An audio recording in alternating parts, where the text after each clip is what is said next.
you know anything about an EDC, we reimburse Right. for the actual expenditure. So they're paying the money out. Yeah, but we put a cap of 165. My understanding is that the Phelan Group is putting over $300,000 into that building as well. Okay. And then Bealls is coming in with about a $900,000 investment to get the store open.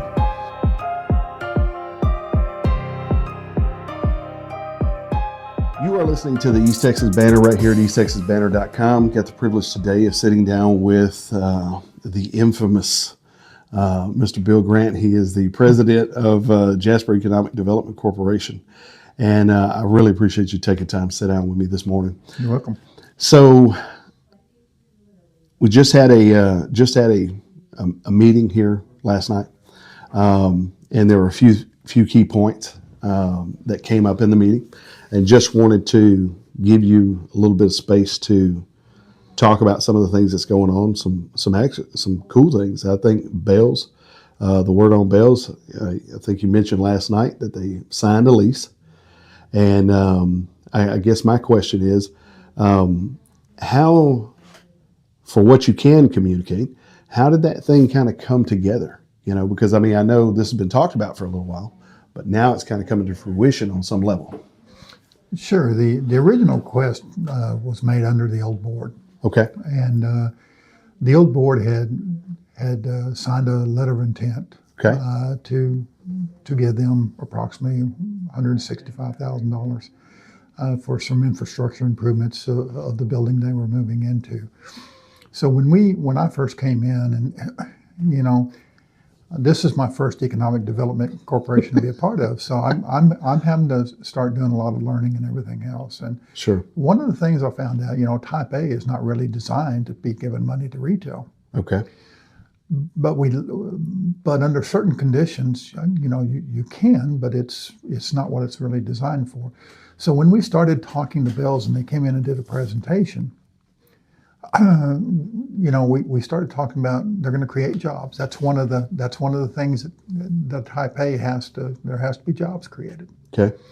And has to have some other criteria before Type A could even consider giving money to an entity like that. Okay.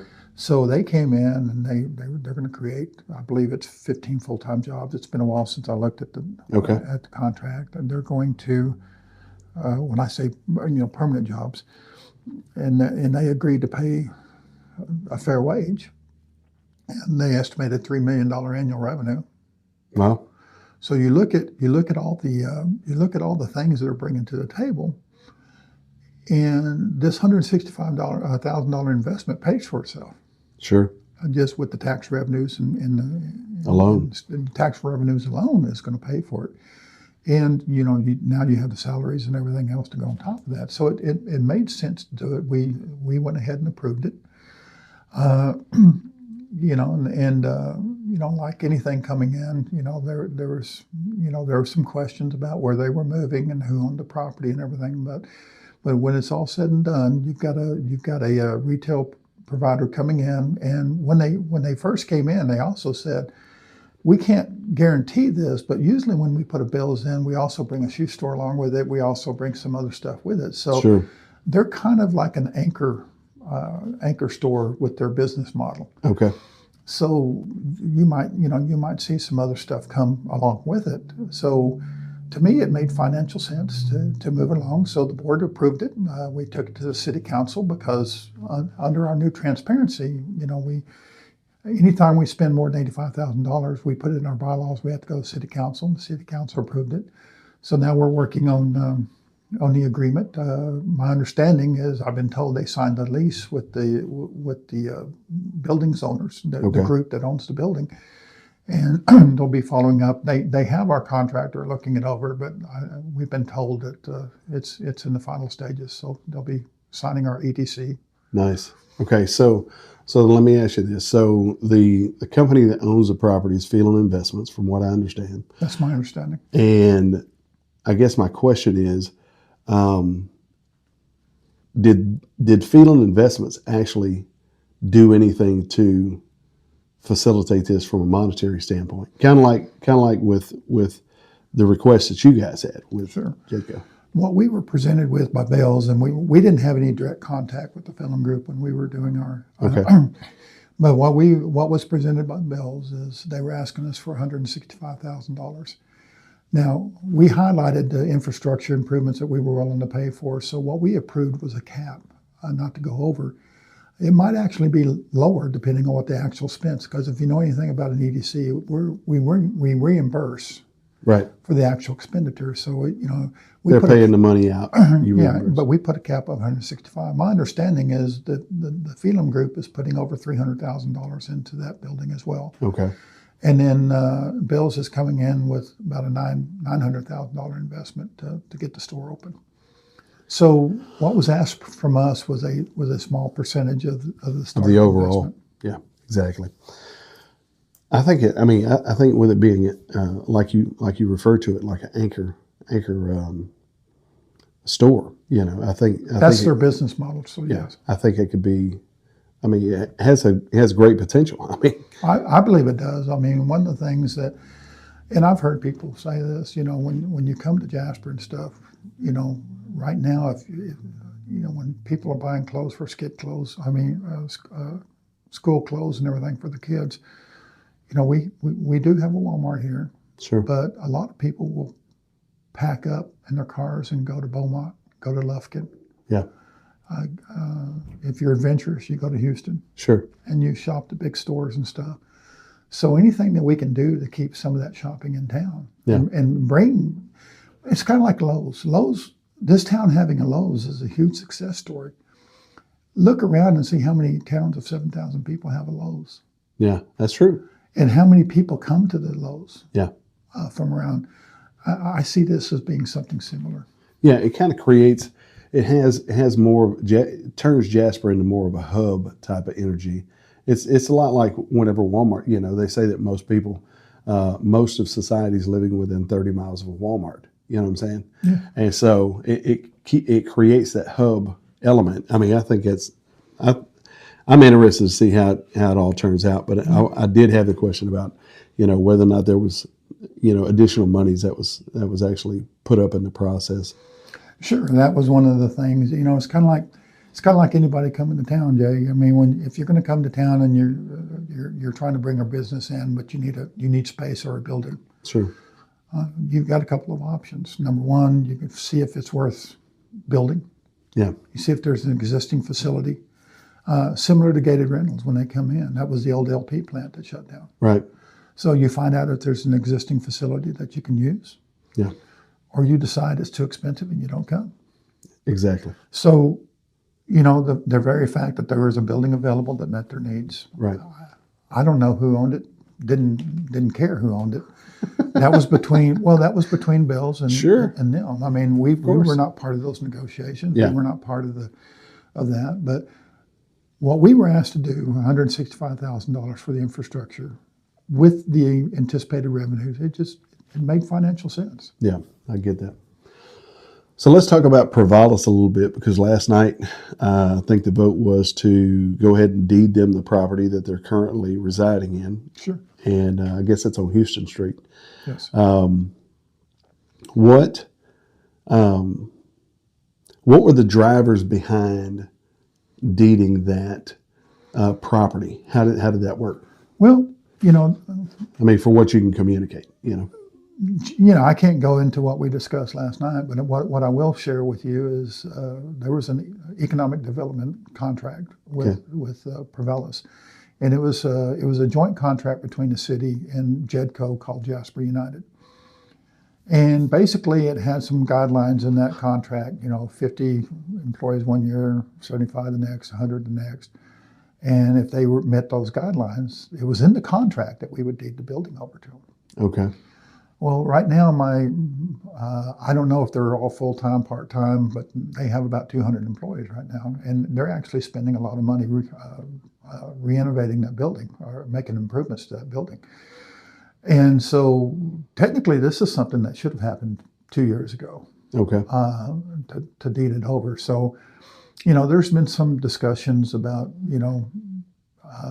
that they didn't meet their obligations and this contract. They did provide data More specific data was never requested. So, that it was in contract, we had the right to. But that's one of those things we're trying to clean up, Jay, is when we sign an EDC, and you're going to say it with Bealls, and we have performance metrics in those contracts. Sure.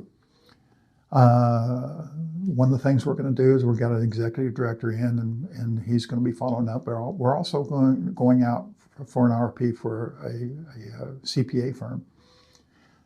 And one of their duties is going to be, are we meeting all the benchmarks of all of our contracts and stuff? Sure. And checking the box and say, yes, we're getting the data provided. So, that's one of the things that we got to clean up. But this is just dealing with a legacy item that we were dealt with.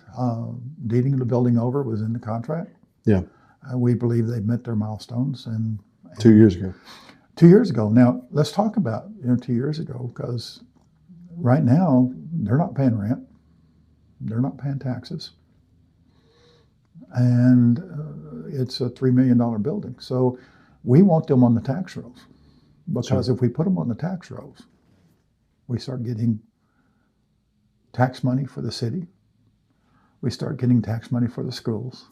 Yeah. And it really, it really starts, the benefits start coming back in. Yeah. Back Outside of the peripheral, you've employed 200 people. Yeah. Outside of that piece of the puzzle. Yes. Right. Yeah. So Makes sense. So that's why the decision was positive, and we made that decision last night. So let's talk about JEDCO for a minute, because how long have you been on JEDCO? Well, since August of last year. August of last year. Okay. Obviously, there was a lot of the narrative out here that JEDCO was corrupt and people were stealing money and all this stuff was going on, and backroom deals and all this stuff. And so you've been there, I'm assuming, long enough to be, and this is not your first rodeo in business. You didn't just, you actually have a business background, and have been in industry. And so, you've been around contracts before. Mm-hmm. You've been, Every day. Is not my first rodeo. It's not your first rodeo. And so, coming in with that background, you automatically have context for what you're seeing. Because what I'm noticing is, and sometimes, this may just be me, but sometimes, the learning curve for some folks takes longer than others. For me, for sure. It takes longer for me on some of this stuff. But you coming in with context for what you're seeing and what you're looking at, is any of the narrative that that JEDCO was corrupt and they were stealing money, is any of that accurate?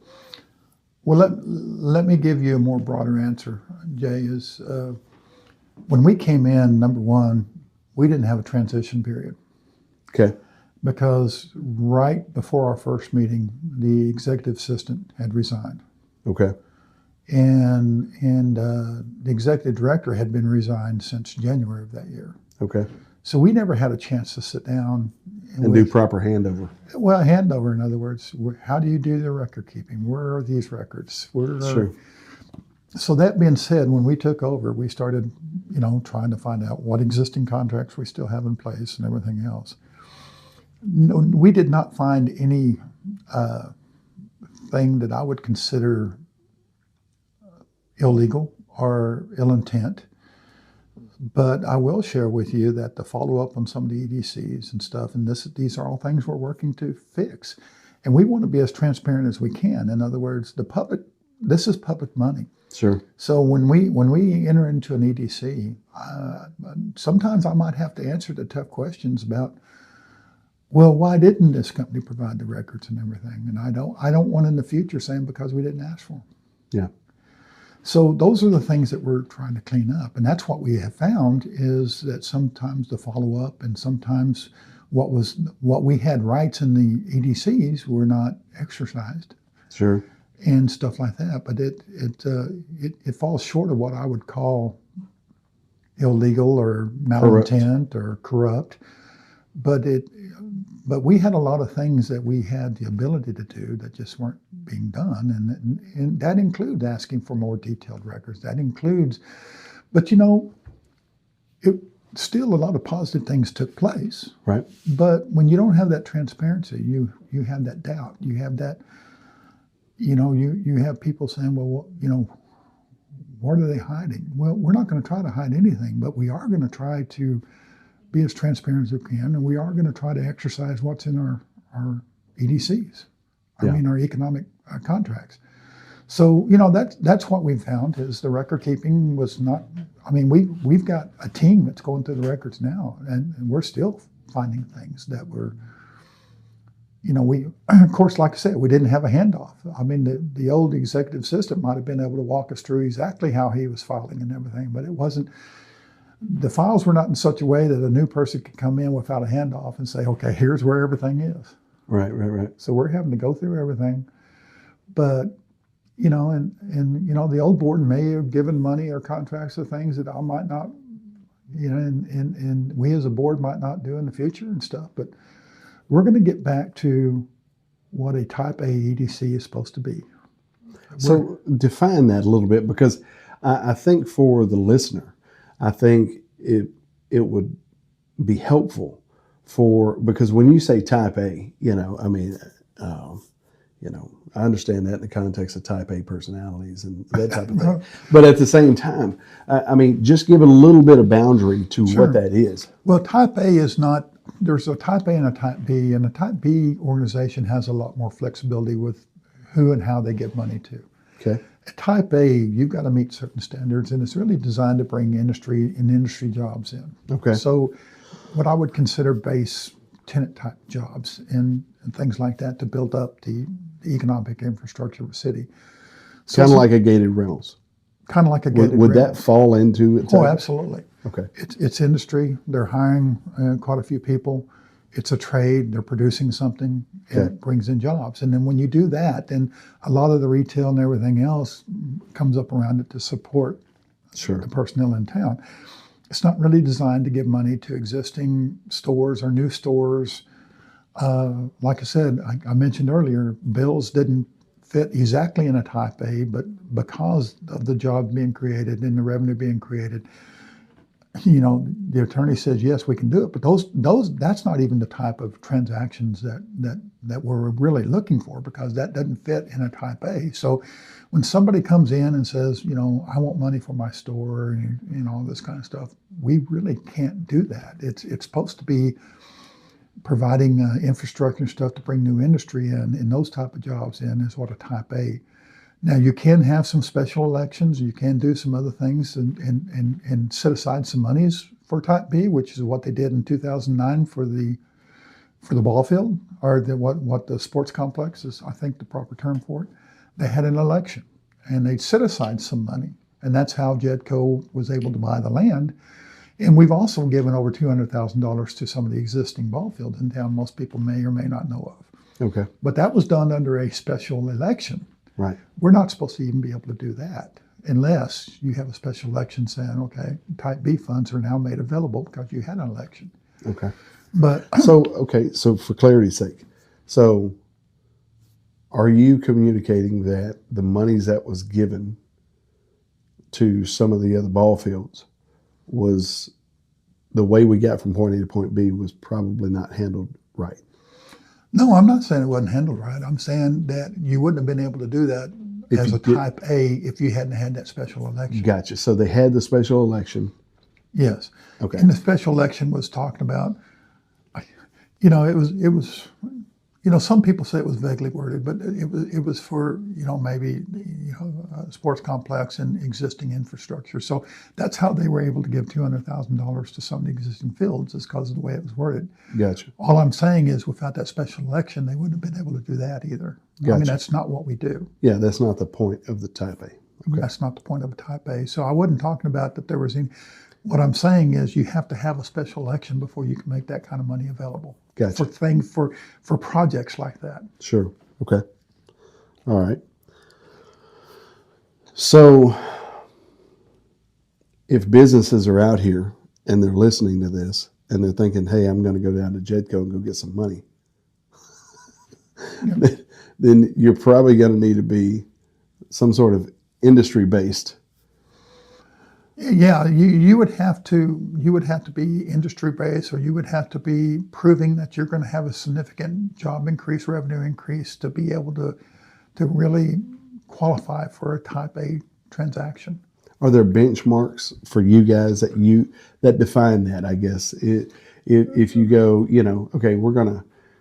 So when we say industry, people who are from the industry understand what that means, but No, I mean when I went through some training with a lady from the from the economic development, the Texas Economic Development, when she came down, I mean there has to be an increase in jobs. There has to be, there has to be a lot of different things before. There weren't any specific benchmarks, but there were. Let's go back to the Bealls things. $3 million annual revenue. They're going to create 15 jobs, and they're going to pay a good wage. right, Okay, we consider that a benchmark, even though there wasn't specific numbers, because it's going to pay for itself. okay, But if somebody's coming in and said, "I want $10,000 to do this," or I need to do this, to, right, are you increasing jobs with that? Or are you doing that? The answer is right. no, we can't do that. Sure. We just can't do that. Yeah, that's like SBA world. Yeah. Go and talk to the SBA and get a loan type Yeah. business, or find some. But one of the things we can do as an EDC is, when we get an executive director and he's knowledgeable about all the different programs available to businesses. Sure. And this is why I'm so excited about our potential new hire. We have to come to terms, but he has a background where he said, "Hey, we can't do this, but maybe we can show you a way to where you can find some funds over here, or you can do this." We can do that. Yeah, I think that'd be a huge resource. Oh, I believe the guy that we're looking at is going to be really helpful in that with his background, because when we first interviewed him, that was one of the strengths. Is he says, he's operated Type A, he's operated Type B, he knows the differences, he can communicate very well what the differences are. But he didn't stop there. He said, "But wait a minute, we can make these other programs and stuff at least available to them, or give them the knowledge they can, where they can go out." And that was such a clear message of growth that Hope. it resonated. Sure. But it's just like there's a lot of resources available to small towns. Yeah. I'm not a grant writer. I don't know where these available resources are. Yeah. But I believe we're going to hire somebody that does. Yeah. And I think that's good news for Jasper. Yeah, I think so too. I think anything looking forward, anything looking to instigate and inspire and gird up businesses here and coming matter. I mean, Absolutely it's, it matters. it's a long-term play. Yeah, I mean, we're all living here till we're in a pine box somewhere. So I mean, we got to make this thing as best we can. So let's let's circle back a little bit, because I know I know we're still kind of shifting gears a little bit with kind of this non-handover phase that you guys went through. Sure. So that created, I've been on an oil rig and had my counterpart on the 2 weeks off get fired, and then end up having to show up, and there's no handover, there's no nothing. So, and that's just on a 2 week window. So I can only imagine what you guys are dealing with, because, with, you're coming in completely blind. Oh, we were absolutely completely blind. We, and to be honest with you, other than the 3 people who were previously on the board, but they weren't, they were on the board, but they weren't in a leadership role at JEDCO. Sure. If you look at the existing board, including myself, I've never been on an EDC before. I've been involved in business, yes. I understand contracts, yes. Sure. Do I understand the world of economic development? Well, I'm drinking through a fire hose. Yeah. And with a blindfold on. I love well, it's like any business. Yeah, it's like any business.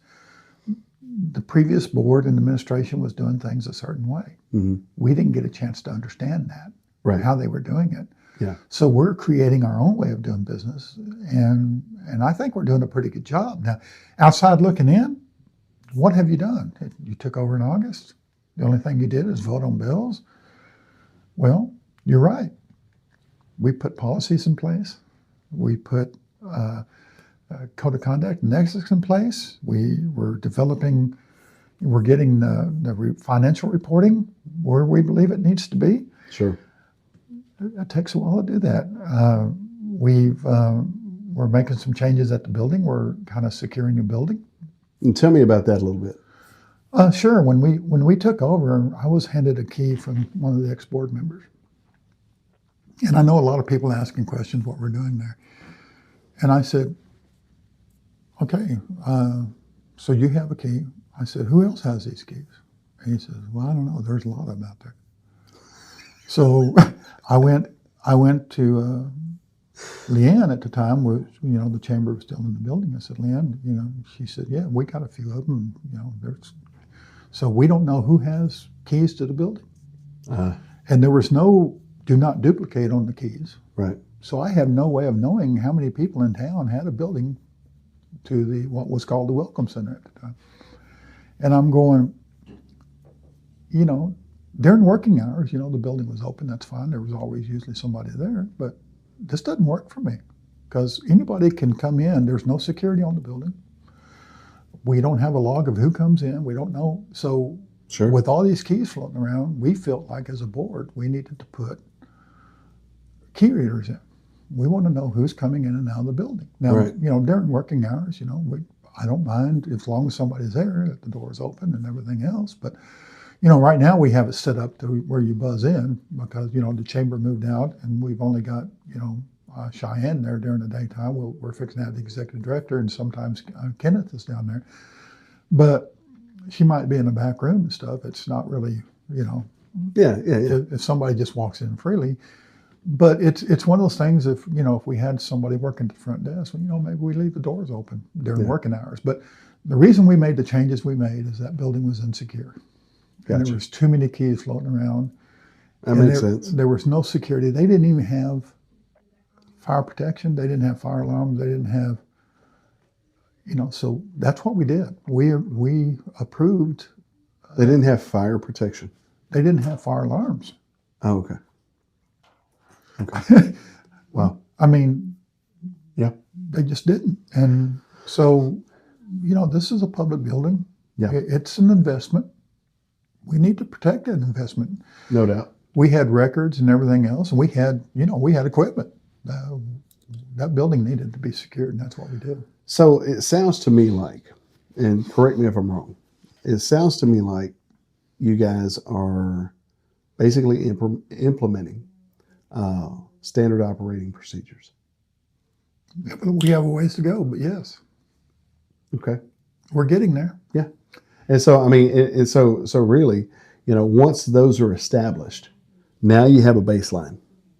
Mhm. You have a baseline for everybody. Everybody understands what we're doing here. Yeah. Everybody understands the objective, the mission, the goal of JEDCO is to do X, Y, Z.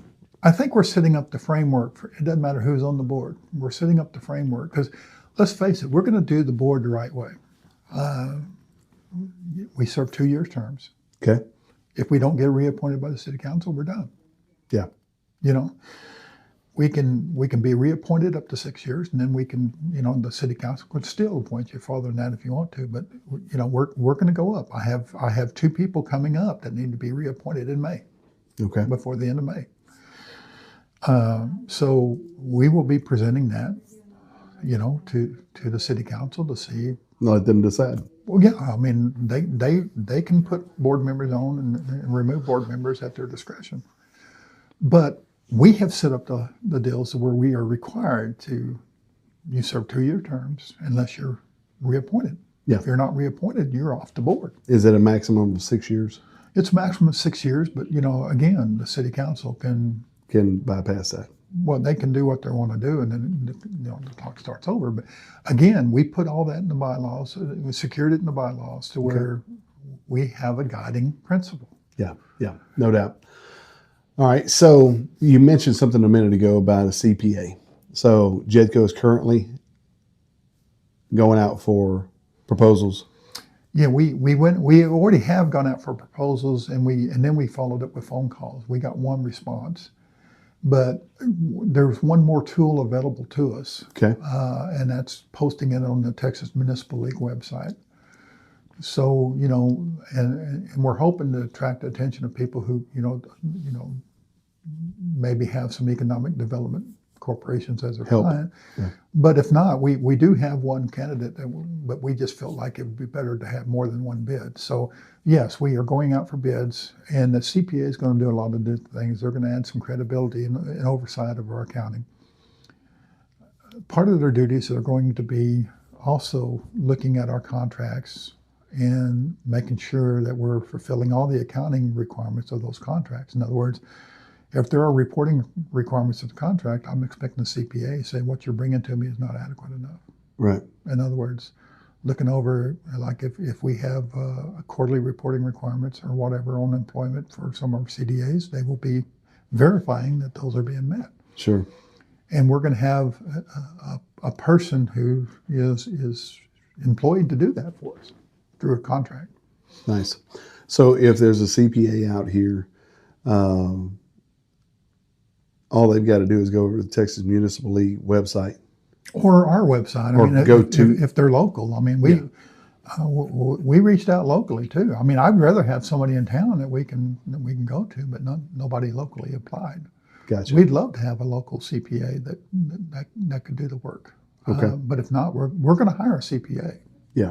We'd love for that to be local. Yeah. But once again, you can't force nobody to apply. I can't force anybody to apply. So, but we definitely need a CPA, and that's part of getting back to transparency and reporting and doing our due diligence to the public. yeah. Because if we can't do that, then what are you doing? What are you doing wrong? Why come you? We've got to be transparent. We've got to block and tackle. Yeah. We've got to do the fundamentals. Sure. Yeah, it matters. And setting up, it seems like that's a phrase I'm hearing a lot.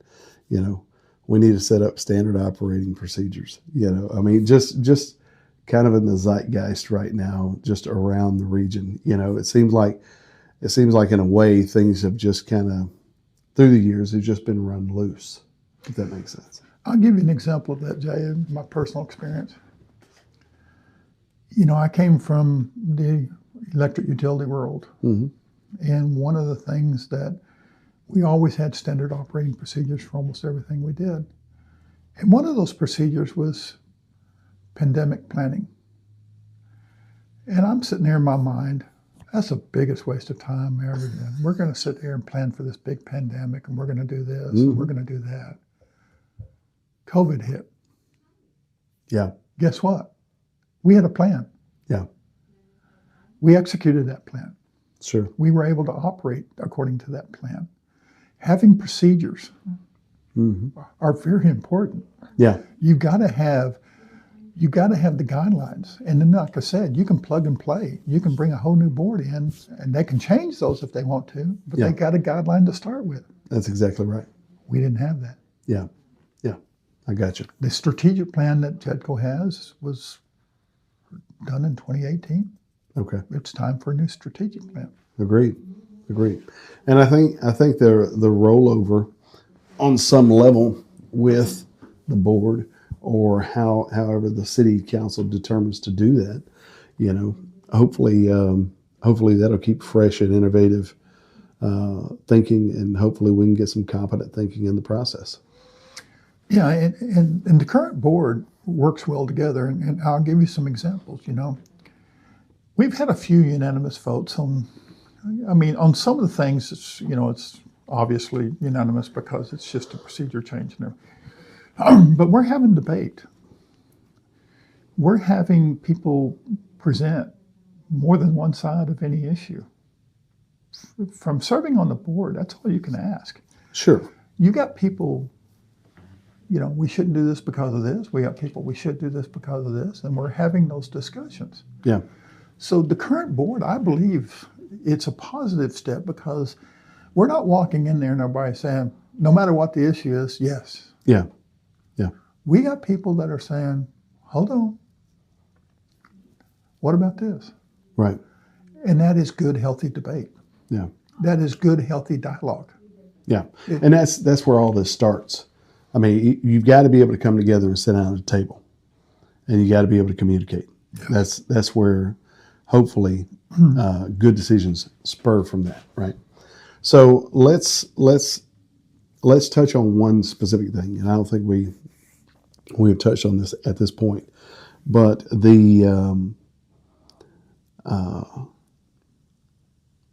tell me what you understand as it pertains to the facade grants that were provided in the past. Because I think, there's a question of ethics versus what was in the bylaws. And can a board member apply for funding that's being given out by JEDCO? What is your understanding of all that? Because if I'm not mistaken, there were some board members in the past, and I'm not trying to bring up just the past for. I mean, if we're setting up standard operating procedures, this is very pertinent to this because this has been out in the narrative that former JEDCO members or board members were able to apply for grants that were put up by JEDCO and take advantage of those, or utilize, probably the better way to put it, those funds during the facade grant. And I think there's some question about whether or not it was a federal or a state grant or a JEDCO grant or what it was. Yeah. Can you give a little clarity to that? Yeah, I can answer those questions. First of all, it's not federal money. Okay. JEDCO set aside, right now it's in our budget, $50,000 that we have available for facade grants. Now, is that something we should be doing as a Type A facility? We had a debate about that. Okay. That doesn't really fit neatly into a Type A type of category. Okay. Now, on advice from attorney, we said, well, you can shove that square peg into a round hole, but you need to add more. You need to start signing EDCs with it. You need to start saying, well, maybe we can make funds available to you, but you have to stay in business there for another, 3 years. You have to do some of this stuff and everything else. So let's get back to what the facade grant is. Okay. It really was something that JEDCO started to give really a reimbursement to somebody for investment they were making up to a certain level, matching. In other words, they had to spend their own money. They had to pre-apply before they did the work. It had to be approved. And then if they spent the money, we would match them up to $10,000, a cap of $10,000. And that's what it was. But, a lot of people were spending $100,000 getting reimbursed $10,000 to improve, parts of their building. So it's kind of like the Bealls thing. They had to put money in too. It wasn't just the grants that go do this. So it wasn't like anybody we're just in a position where we're giving money. No, absolutely not. Now, we coming in new board knew that was a bone of contention with some of the people, and I believe, and I'll double check on this and get back with you, but I believe we put it in that if you're a sitting board member right now, you can apply for anything like that. You cannot apply. Yeah, I believe Okay. I believe we passed that, Jay. And Okay. if not, that would be a heavy consideration if one of our current board members came up. But in the past, that wasn't in the bylaws. Yeah. So they were eligible to apply. So really, then it's just it's a conversation of ethics. You're sitting on a board. You're receiving. I mean, because that's how it was positioned to me. Is that ethically speaking? Well, I don't think it was a violation of ethics, but maybe common sense. I mean, you know what I'm saying? Well, the reason I say that is because there was nothing wrong with it. I mean, sure. If somebody on the board wanted to utilize this and they recused themselves from voting, okay, is that an ethical violation? Well, some people would say yes and everything. Would I want to bring that attention on myself? Yeah. The answer is no. And that's what I mean about common sense. Yeah. Is it worth the $10,000? Is it worth the $10,000 for the, well, you took advantage of this and everything else. Sure. And now you're a thief and all this. And I'm telling you, I probably wouldn't have done it. Yeah. Is it unethical. I'm not going to go that far. Right. But I wouldn't have done it because of the perception, Yeah. because of how public's going to look at it. Sure. So, we need to get back in our society to a little bit of,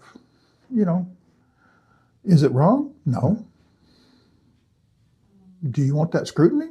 Well, Yeah. For real. if you don't mind it, then you know what? But I want to live a simple life. You and me both. And I think Scripture even makes a point about, things may be lawful, but not all things are expedient. Right.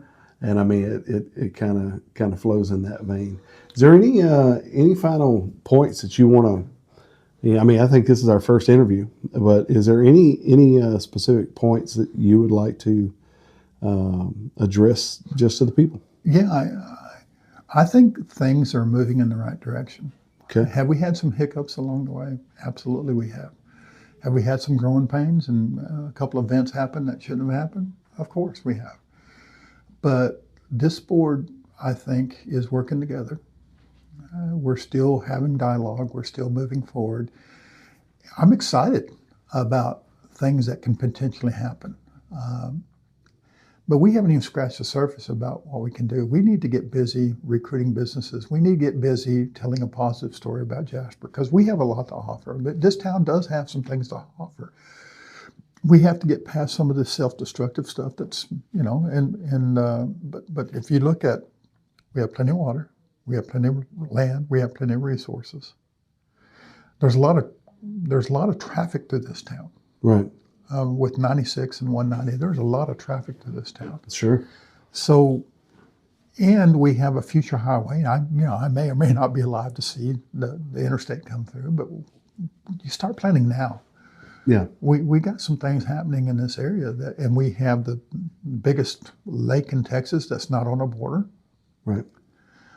Just 13 miles from our city limits. Sure.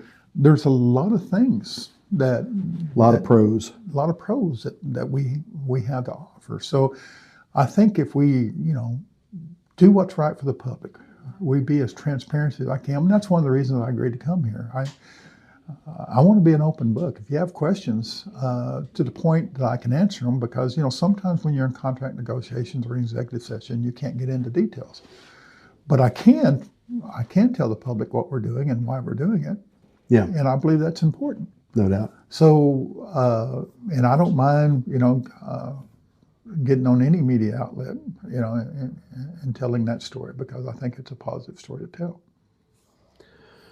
Mr. Bill Grant, I appreciate you taking time this morning to sit down with us and just kind of go through some of these details. I'm glad to hear things are hopefully moving in a positive direction. We believe they are, and if anybody has any complaints, they can. Well, seriously, I'm open to feedback. Sure. Complaints are one thing. Yeah. If we're doing something you don't like, yeah. Call me up with a different alternative. Call me up with something different. Yeah. I'm open to that. And people, I don't know if any, and I'll put this out there. You don't have to put this out there. I'll do this on y'all's behalf, but you don't have to go to Facebook. You can call them. You can give them. You can shoot them an email. Yeah. We don't have to. If you've got a question,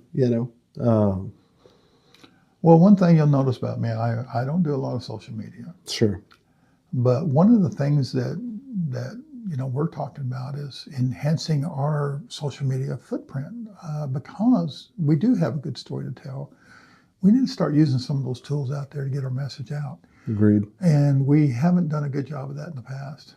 And that's one of the things that we talked about with our new potential executive director. And he's, we need to start using social media and getting our message out there in a positive light and make this a town that people are proud to call home, but better than that, attractive for new businesses to come in. No doubt. And that's the story that I'm excited about telling because I think we're headed in that.